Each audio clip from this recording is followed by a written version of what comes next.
உங்களுடைய மிகப்பெரிய எதிரி என்னன்னா, அப்படியே மந்தமா அன்கான்ஷியஸாவே வாழறது. இதுக்கு ஒரு முக்கியமான சில காரணங்களையும் சொல்றேன் கேட்டுக்கோங்கயா.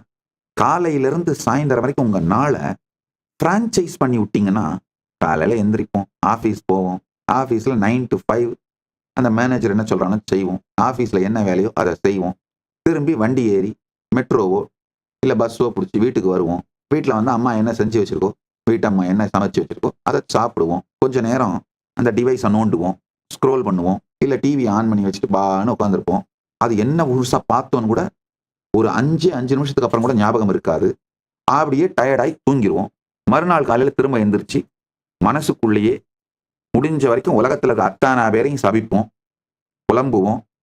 சில நேரத்துல யாராவது ஒருத்தர் உங்க புலம்பல காது குடுத்து கேட்கறதுக்கு ஆள் கிடைச்சிட்டா சத்தமாவே புலம்புவோம். உடனே திரும்ப ஆபீஸ் கிளம்பி ஓடுவோம். உங்க நாள பிரான்சைஸ் பண்ணிட்டீங்கனாலிங்கயா, கான்ஷியஸா வாழ வேண்டிய தேவை இல்லாம போயிடுதுங்கய்யா.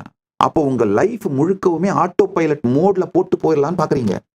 இந்த ஆட்டோ பைலட் மோட்ல போட்டு கார் ஓட்டுறதெல்லாம் ஓகேங்கய்யா.